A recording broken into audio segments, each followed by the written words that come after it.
Good morning, Arnie. What do you know?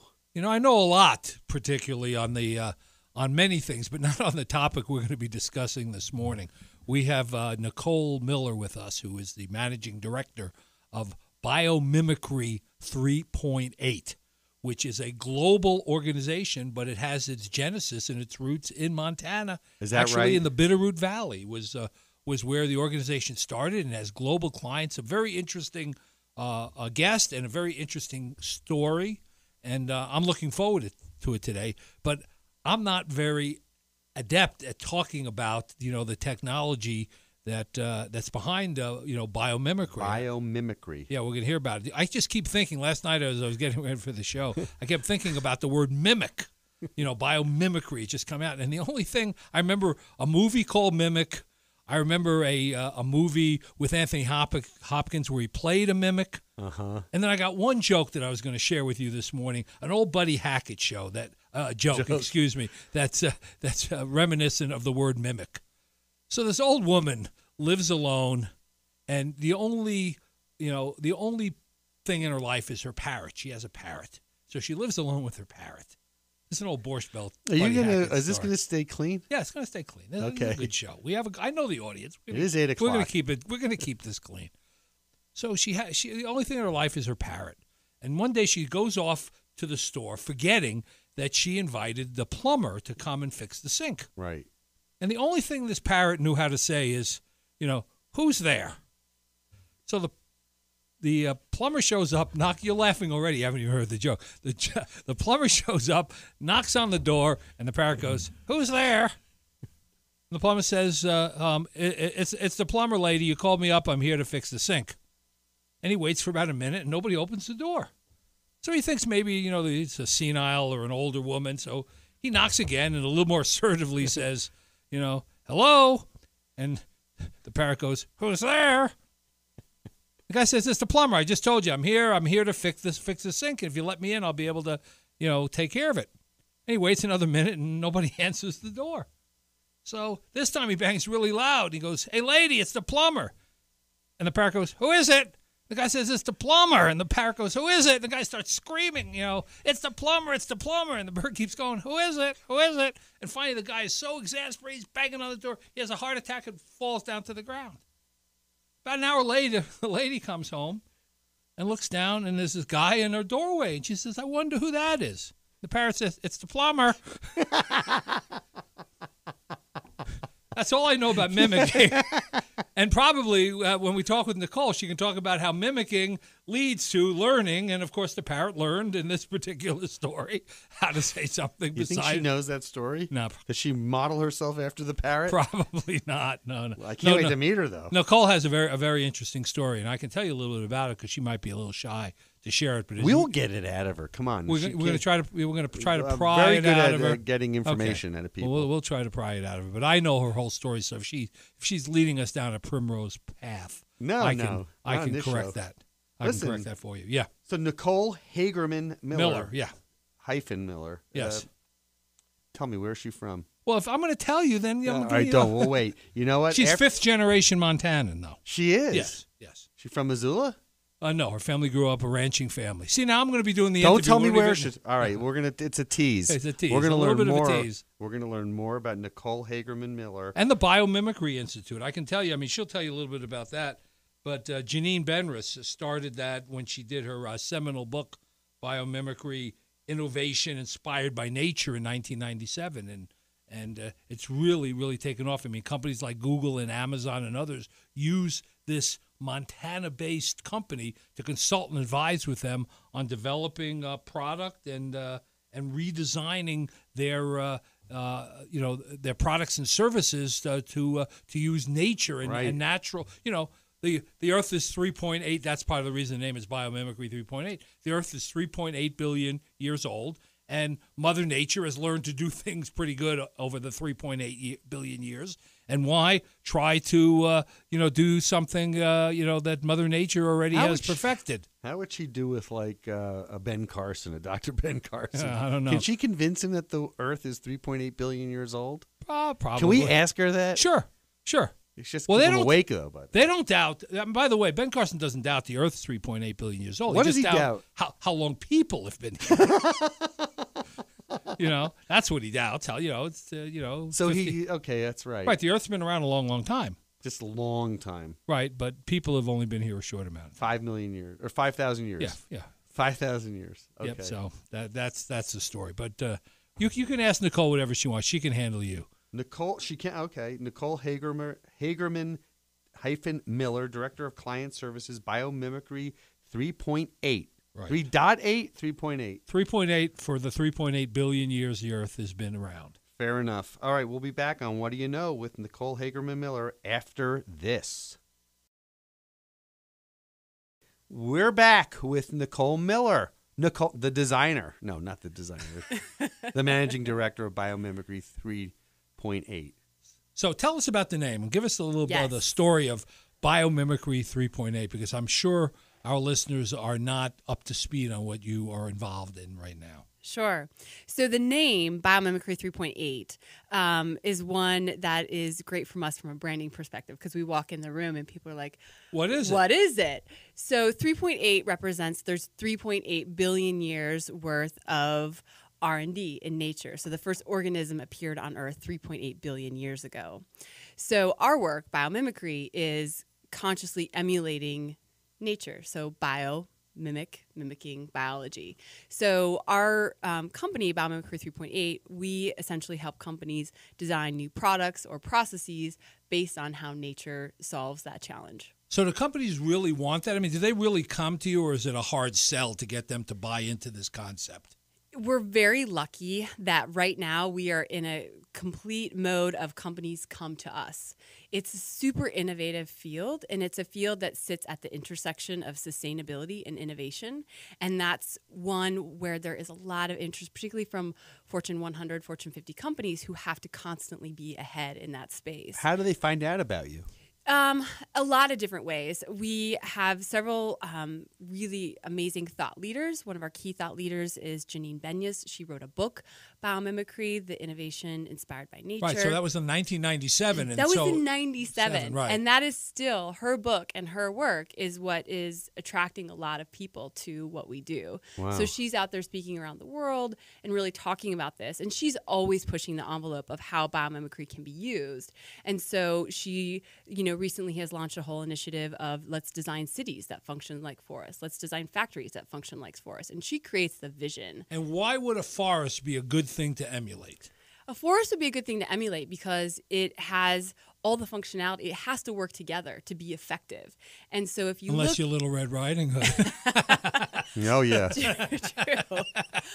But if you look at, the ecosystem itself, it has to be synergies and symbiotic to be effective and Working together. Exactly. So let me ask you this. I mean, I understand some of the things that you're doing, like following how dolphins swim so you can help with, airplane propulsion and all that.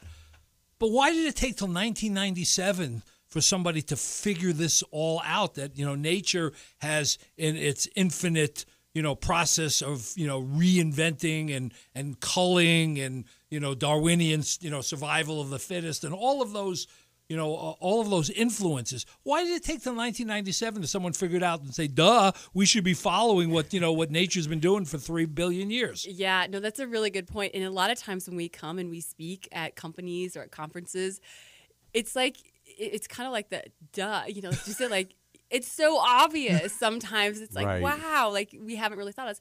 And it's not that people haven't been doing it. Da Vinci was a big proponent of using nature for design. So people have done it.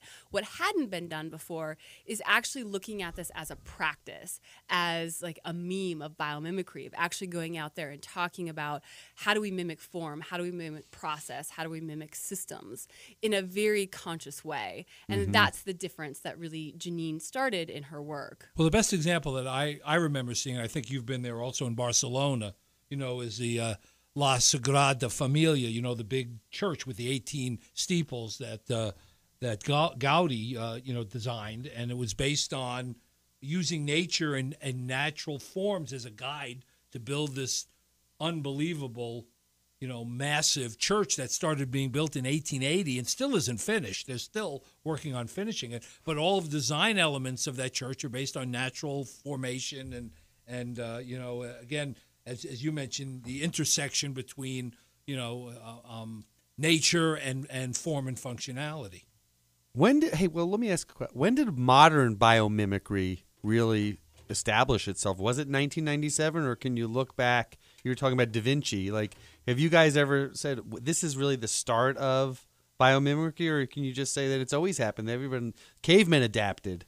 Yeah. I mean, how do you explain it to someone? In terms of like the origin, the birth of it? Yeah. We really explain it. So I think what happened in 1997 when Janine wrote the book, she really helped to kind of formalize the term. Okay. So it wasn't so much that the practice didn't exist. There wasn't a formal term around it, and that's what she really helped to create in her book, right. and so that people could then start to conceptualize in a more organized and formalized way.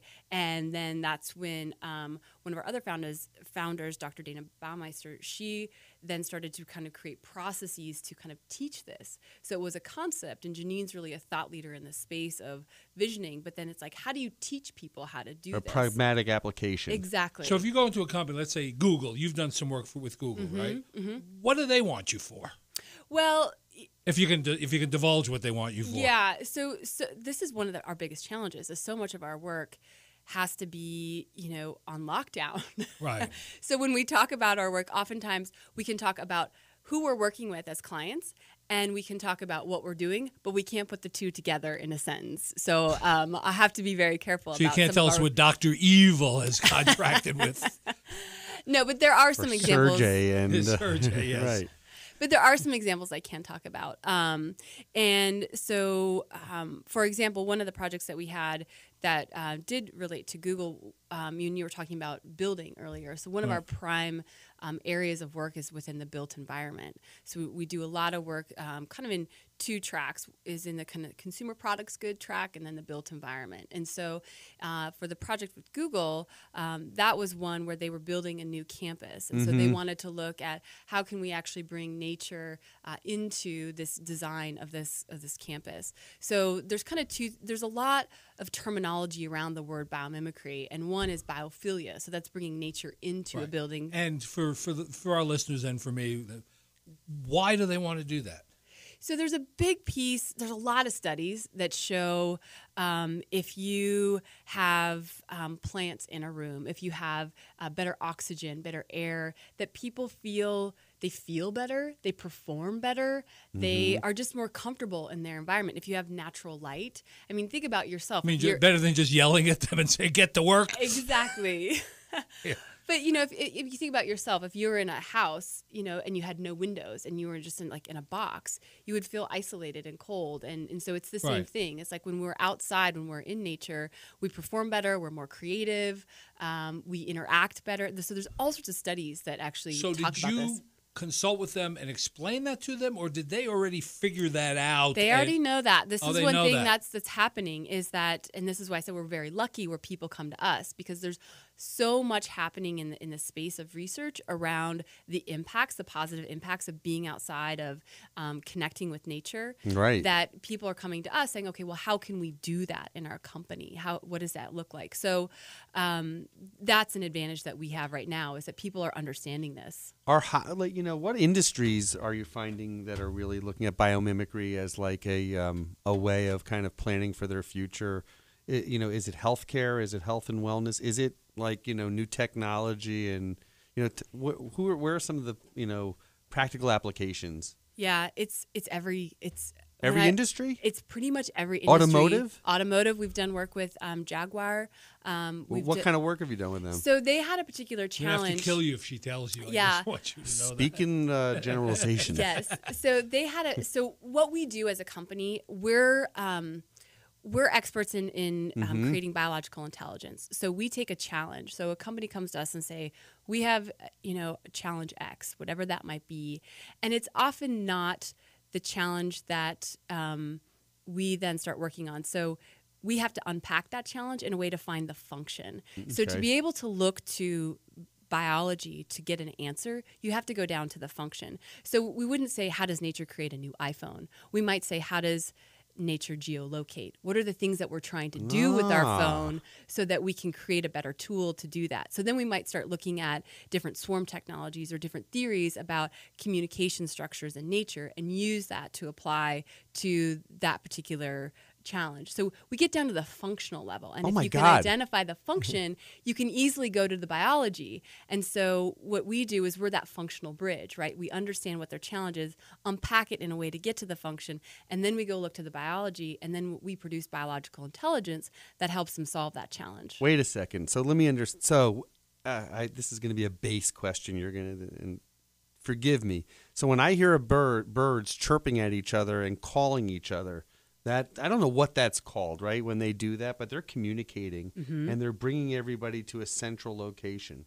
What is that kind of the type of stuff? Is that the stuff you're talking about? That is, and in fact, there's a whole kind of ornithology. There's a whole practice around if we look at swarm logics and swarm theories, which is how birds communicate.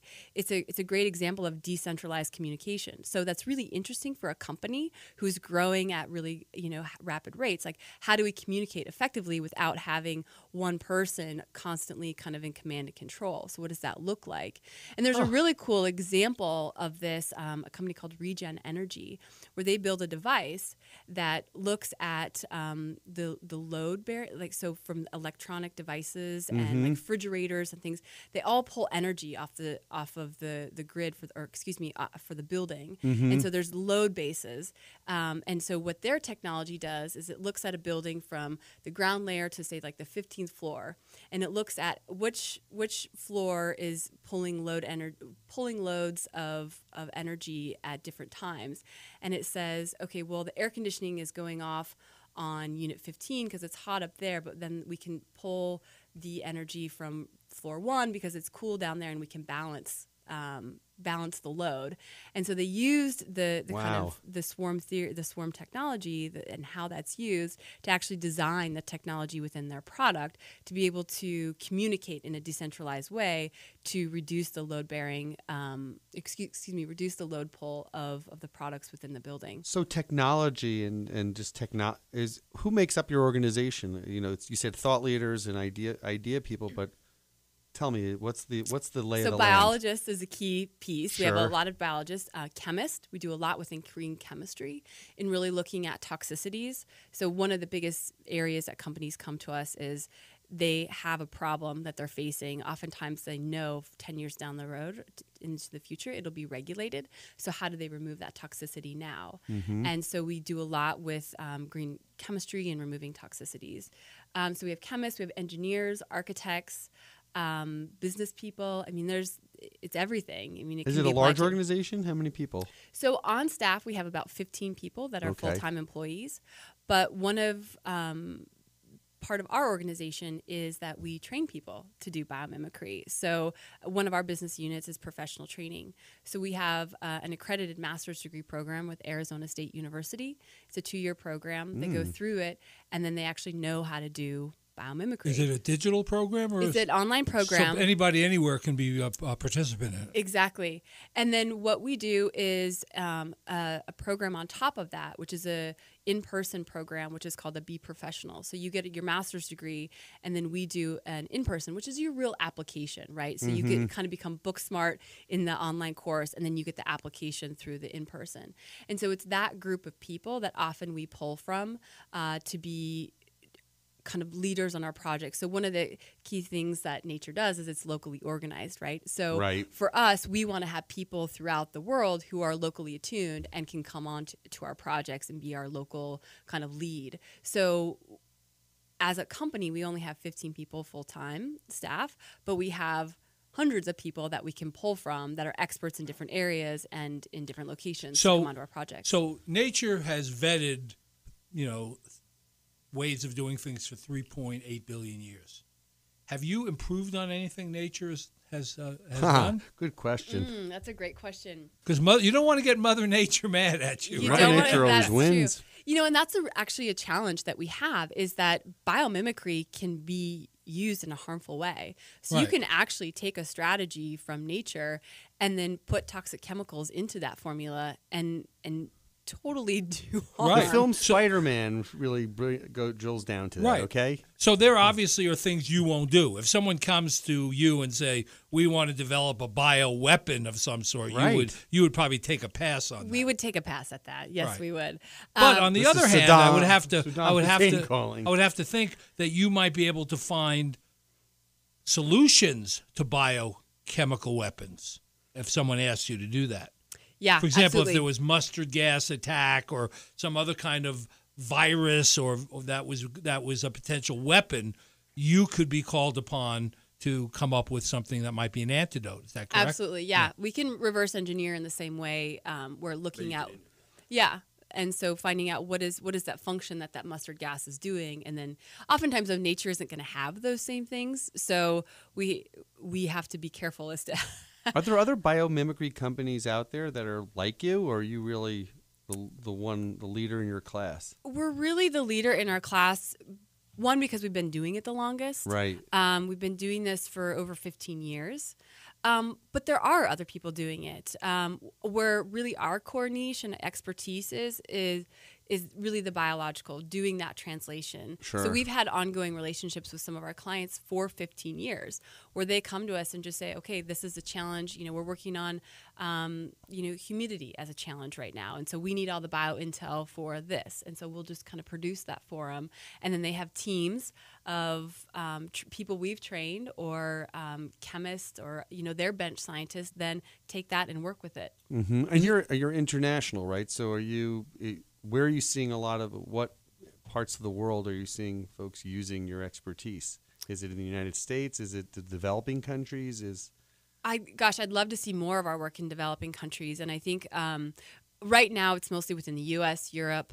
That's where we see a lot of it. A lot of our work is really within kind of that Fortune 500 type company. But is there in general more of an interest or less of an interest outside the United States? I mean, comparably, than inside the United States? Because you sometimes find in European Union countries and maybe Scandinavian countries there's much more sensitivity to this. I mean, Iceland has gone completely green in their energy and technology. Their whole bus system is run on a green system. Is there more of an acceptance of this? Definitely. And people outside of the U.S., I think, are more knowledgeable about it. And they're also, as to your point, more accepting of it. Because, like, if you look at some of the examples of biomimicry, like in terms of buildings and products and designs, a lot of those companies are based outside of the U.S. Right. Our guest today is Nicole Miller with Biomimicry 3.8 or 0.8. And you're listening to What Do You Know?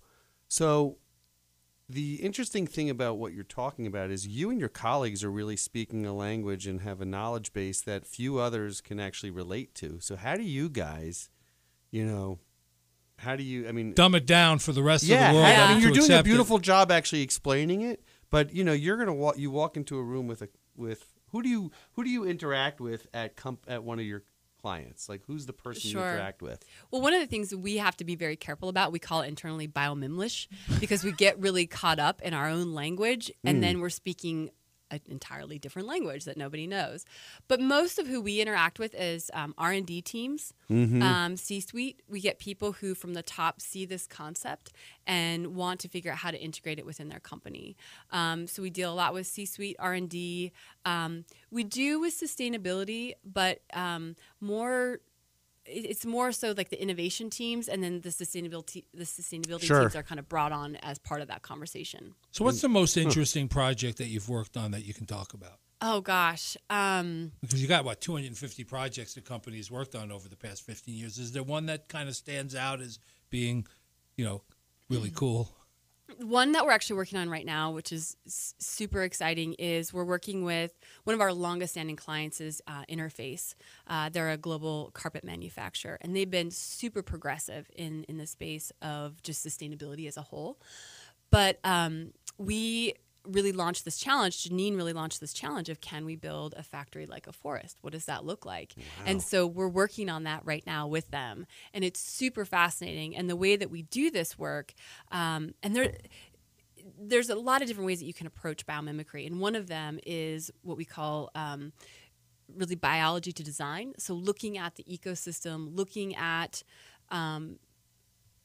particular like keystone species within a region, looking how does that species function and function well, and you can actually use that to take the ecological literature, take the ecological dynamics of about that place, and use that to inform the design. And that's what we're working on right now. And this is a U.S. based factory. You're where are they located? So they're located. Their headquarters is in Atlanta.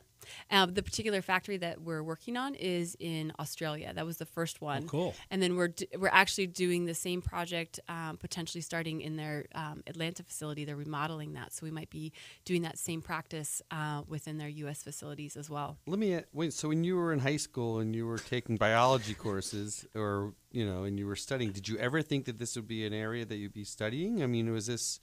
How did you come to biomimicry? Yeah, and we should have started the interview with the caveat that I am not a biologist. I am actually business training by background. So I came into the company really from the perspective of helping people who are not biologists understand this work. And my direct linkage was really through, I did a lot of work within the environmental and social compliance. And so that was really my direct linkage to biomimicry, is looking at from the manufacturing process, seeing how much toxicity was out there, seeing the practices that we were facing, all of those problems, and being in a more proactive space of solving those. And that was really one of my motivations for joining the team. I knew Nicole when she was a college student. I was going to say, is that she was one of her greatest assets was her not only curiosity but her dexterity and flexibility in being interested in a multitude of things. Wow! So you can share a little bit about your you could have gone into so many other many fields. How you obviously. got from college to where are you from? The forest in Atlanta. What you're Arnie told me. What are you, fifth generation Montanan? Yes, I am. From where? From where? Well, I grew up in Bozeman. No one's going to look you up. Don't worry. Bozeman? Yeah, I grew up in Bozeman for the most part. Okay. But my family, my origins of Montana are in kind of the Highline area, Fort Benton, Jordan. So that's really where my family's homesteaded. And ranching family? Mm-hmm. Yeah, and I'm really fortunate. My brother is practicing ranching now, and he's another fifth generation who's kind of keeping the ranching in the family, so to speak. And do you think there are things you're working on that could apply to his ranching that would make it yeah. more, I'm sure it Absolutely. The family dinner table conversations are so interesting because, kind of the old guard of how things were and kind of new things. But the thing that's really so interesting about biomimicry is it's not really introducing something so like crazy new, like a robot. It's not like bring a robot in to do your job. This is how it's done. And if you actually look at agriculture practices from a long time ago, they're in line with that. So we do kind of poke at different opportunities. So I know, for example, that that after being a student, you did an internship at the World Trade Center and then got snatched away by Pat Byrne, who was the CEO and founder of Overstock.com. And a couple of years out of school, Nicole ended up being head of global sourcing for Overstock. So the question I want to ask you is, how did you know what to do when Pat put you on a plane and sent you over to India to start dealing with, Indian factories and negotiating deals abroad? I mean, you're a ranching family, Bozeman, go to the little old University of Montana, doing a little work at the World Trade Center. But all of a sudden, a couple of years later, you're whisked away, on a Dreamliner to India, and now you're negotiating with factories. How'd you know what to do? Well, I had great mentors. Boy, Arnie. Not just me. She had a lot of other, other folks. One thing that was really fantastic about Patrick Byrne is that he gave you the guidance to do your job, but then the autonomy and space to figure it out at the same time on your own.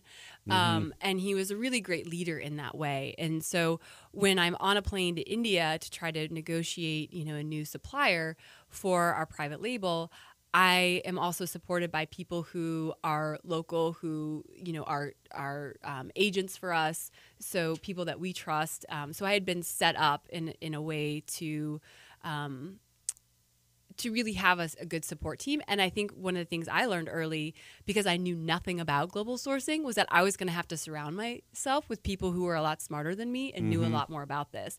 So that was essentially what I did. I learned a lot about logistics. I learned a lot about product development. I learned a lot of, from agents and material. Like, I know more about sheets than anybody will ever want to know. Well, tell them the funny story about how you got mean the thread job, count? Thread count. Yeah. Do not buy any thread count over than 500. You're wasting your money. Why?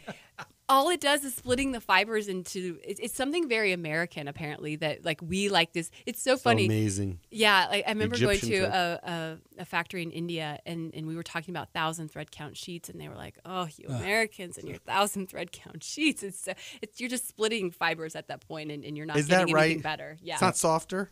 No. It's not more durable. No. Tell them the funny story how you got the job, Pat, walking into your office. I love that story. That's a poach. I heard this. No. Walking into the World Trade Center. No. You How can did you get can your tell job that at story. Overstock? But the one where he comes in and says, "You took international business. Do you want to be head of global?" Oh, yeah. Tell them that. That's Is that pretty right? interesting. So when I came to the company, so Patrick is really adamant about just hiring people that are smart people, and there's no job for you when you get there. Right. So when you get to the company, you kind of do this round robin of interviews, and it's like, okay, well, what do you want to do? What do you want to do? Well, what do you do? What do you do? So I just kept going around and meeting with people, and they're like, well, what do you want to do? It's like, I really want to do something with international business. And we're like, well, we don't do anything international. Right. And so they're like, we have this division over here called World Stock. Maybe you could do something over there, go talk to these people.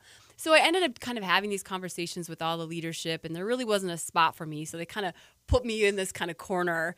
And then, a couple months later, Patrick, and I think he had this in the back of his mind when kind of hiring me.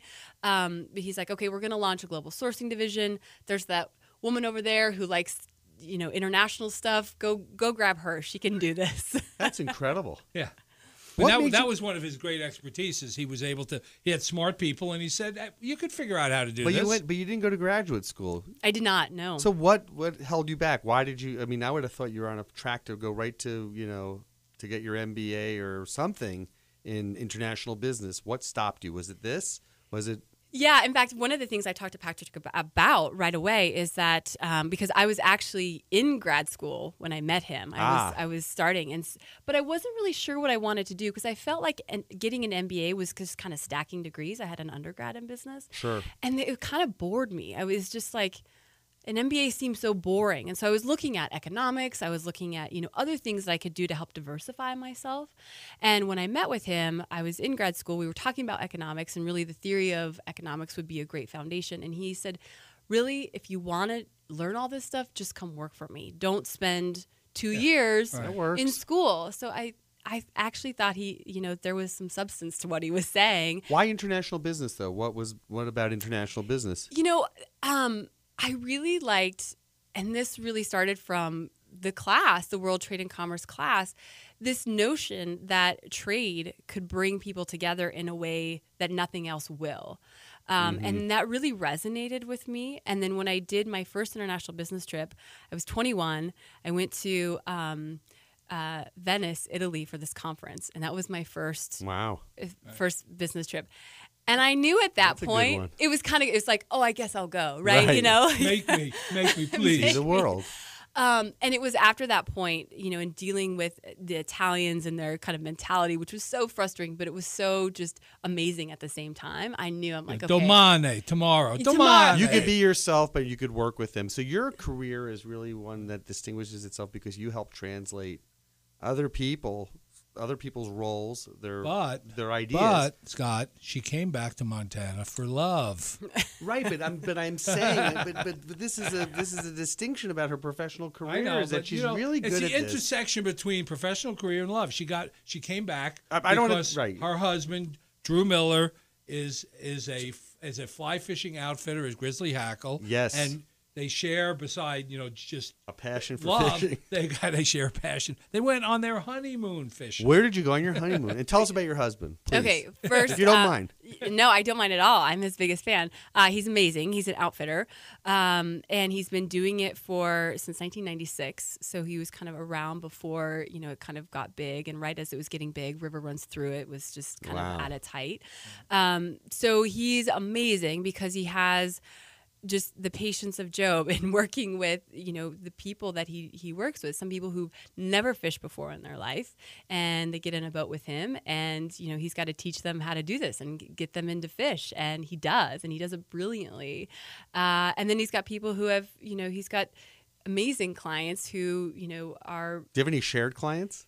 No, that would be, but what's great is that every single one of our clients is so eager to come out here, and it's really easy to talk. In my profession, the majority of CEOs are often male, and they all typically like to or have fly fish. So it's great for me to be able to be like, you know what, I'll row you down the river. Let's go fishing, and it works well. Our guest is Nicole Miller with Biomimicry 3.8 on What Do You Know? So let's get back to biomimicry for just a minute. So is the project in Atlanta the biggest project you've undertaken, or is there something even more massive? I'm trying to think of what's the biggest scope you can do with this.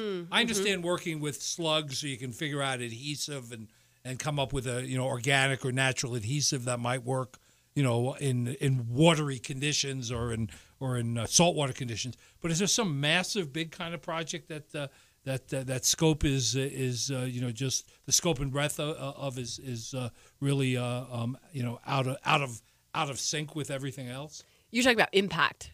Yes. The impact that it's had. Yeah. I would say one of our challenges is we do our work, we give the research, we help them implement, and then oftentimes it goes away for 2 or 3 years, and then we'll suddenly see it come back. Right. So as a company, as a business, one of our biggest challenges is how do we keep our hands in the pot, so to speak, in the process? Because we give away the idea, and then the idea can evolve into 10 different patents that we may never know about in terms of impact. Right. So a lot of times what happens, and we had this example with Nike, we did some work with them, and this was around several years ago, 10 years ago, so it's fine for us to talk about it. But we did all this work. We did these workshops. We had a biology kind of lab in their library, and kind of gave them all these tools. And then 3, 4, 5 years start coming, and we see all these products coming around with biomimicry at its core. And it was like, oh my gosh. Oh, that was a result from, we think, our work, but it's not that we gave them a slice of, a formula that they then put into their fabrics, and then we can reap the benefits of that. Heat retention and wicking, okay? Think about it for a second. Is in the wild, right? These animals, they know how to get rid of their heat efficiently. I think is that part of what we're talking about here? I think it's a new career for you, Scott. But it's an interesting filter to think about things through, which is really interesting. So Nicole's got a husband, a daughter. She's working at the Biomimicry 3.8, and she also has House Design Studio. Yes. Talk to us about that. That is a fun project of mine. I call it a project. It's a business. And that was really stemmed from, so when I was at Overstock, part of one of our largest divisions of private label was furniture. And it was one of our most successful divisions of private label development. So when I came back, so in short, I know a lot about what it takes to make furniture. And so when I moved back to Montana, I was looking for a chest of drawers. And my style is a little bit more modern. And so I was shopping around. I couldn't find anything. And I finally found this chest of drawers that I thought, okay, this is okay. This kind of is what I am looking for. But it was marked up 300%. I knew what it cost to make that dresser. That's the problem when you are in manufacturing. You know what it costs to make everything. So shopping loses all pleasure and fun.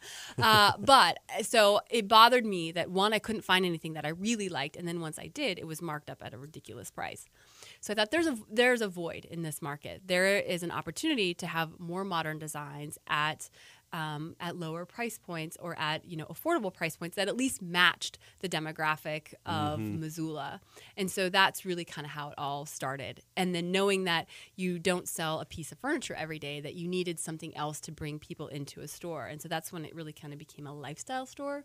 So it's kind of accessories and cool bike helmets and sofas and cool chopping boards. That you do all the sourcing on. Yeah. So we do it. We find all of our products.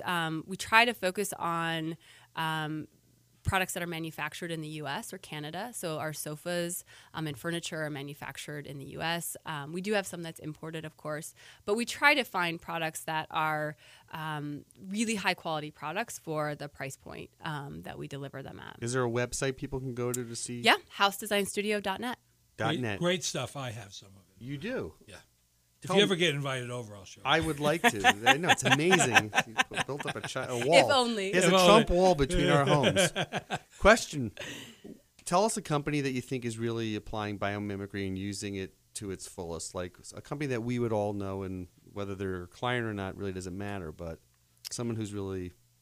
Yeah. Well, the company I mentioned before, Interface, they probably it's probably at the core, at the deep level of the core. It's kind of how they think.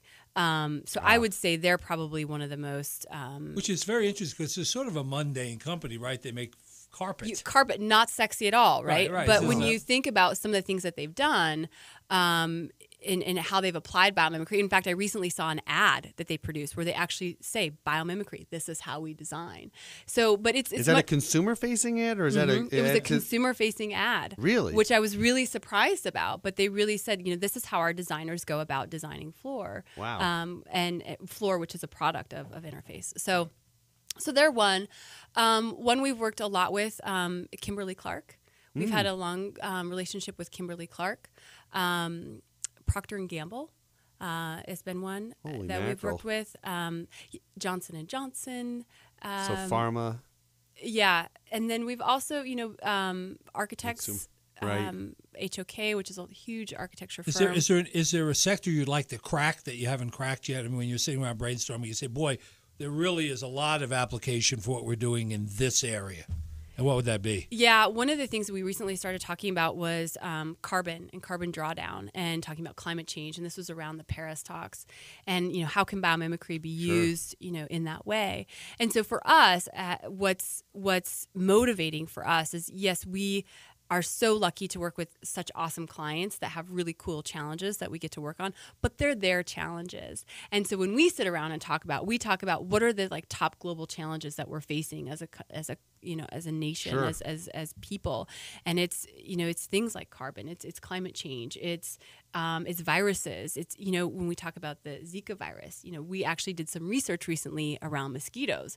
So we were sitting at a table saying, how can we take this research and actually make it applicable to these human challenges that we're having right now? I just read, for example, at Puerto Rico, it's going to be a huge impact on the country of Puerto Rico. Like a majority of the women in the country are going to be infected with it. And here's an opportunity, knowing that, to try to figure out, is there a way to apply something to that situation that might... do you work with government agencies and with not just... we have a little bit, and public companies? We have done some research. So NSF, National Science Foundation, we've done some research. We do have a partnership with Arizona State University where we're starting to really kind of expand that in a much more deliberate way in terms of getting more of our research into this space where we're actually solving some of these challenges. But most of our work, the majority of our work, is with private companies. So what's on the horizon for Nicole? I mean, what's next? Not that you're leaving this, but is there something that you're looking forward to? Is there something that you're thinking about planning that you could share with us? Oh, for me. So we could get in on the ground floor of this. Because you're not busy enough, of course, right? Right. Well, one of the things that I personally am really passionate about is how do we take all of this knowledge and that we know about kind of leading more sustainable lives, leading more innovative lives, and make that something every day. I'm lucky where I'm in this industry and I know the toxicities that are harmful. I know the things when I walk into a grocery store that I need to avoid.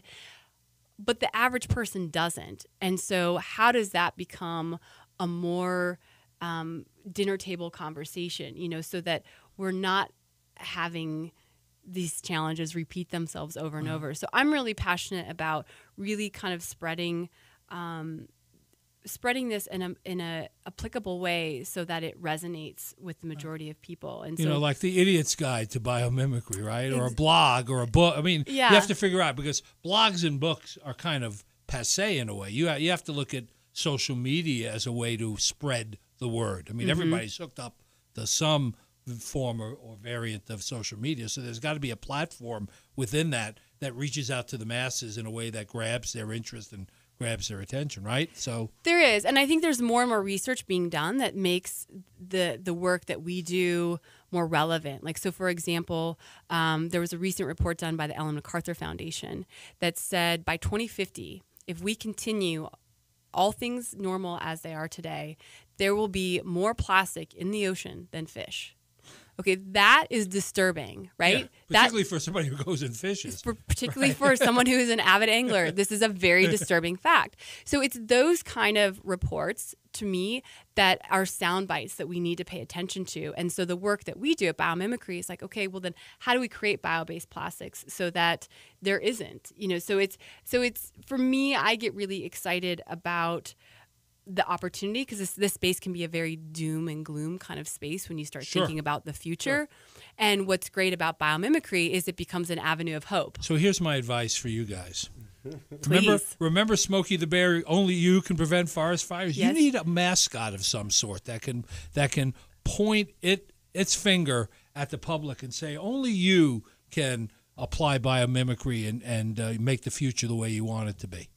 Well, and I think there's something really great about that, because with people connecting with nature, so much of our work is emulating, right? So that's the kind that's in the media. But a big part of our work is actually getting people just reconnected.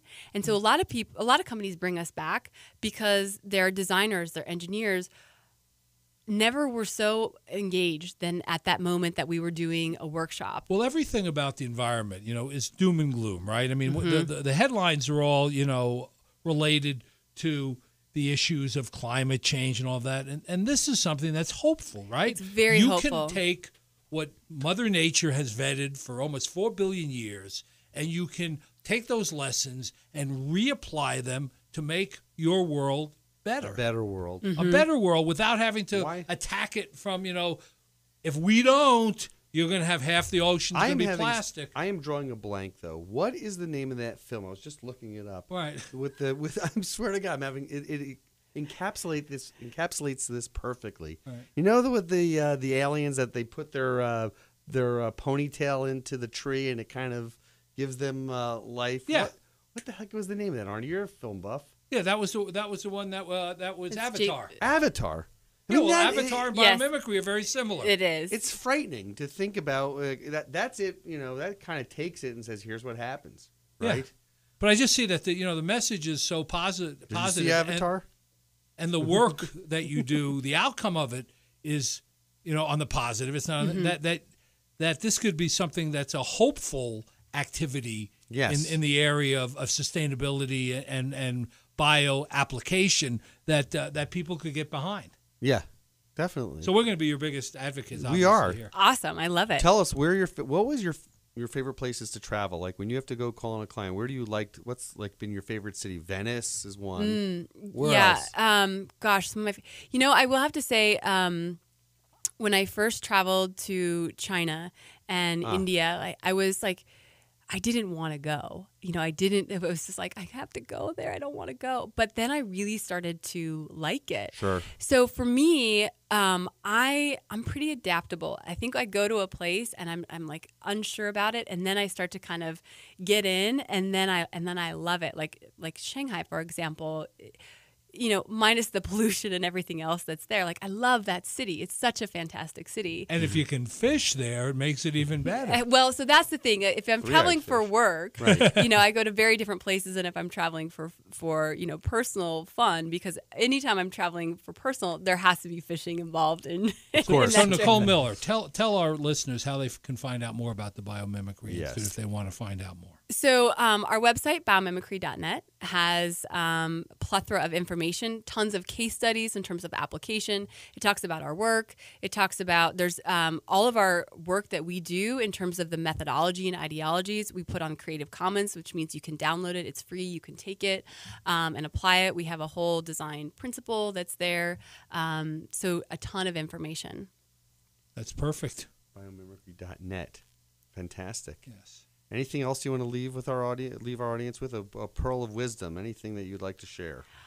Oh gosh, I about would just Montana. About Montana? Yes. Or about this. Or about this, but Well, they both well, the intersect name of the quite show is What Do nicely. You Know? So What do you know? Yeah, what do you know? Tell us I would what we say should know. that if you are facing a challenge, that there is likely a solution in nature. So to pause, take a moment, and ask, what would nature do? Ooh, that's wonderful. How does nature get rid of those wrinkles around my eyes? We've actually worked on that. I was hoping that you would. Hello. Nicole, thank you for joining you've been us a today. wonderful My guest. pleasure. Thank Been you a for terrific having guest. me. Nicole Miller, Biomimicry 3.8 has been our guest on What Do You Know? Arnie, any parting words from you, sir? No, I think this is a good reminder of exciting things that are going on out there that are sometimes under the radar screen, and I look forward to our show next week. Yeah, we'll see you next week on What Do You Know on KGVO.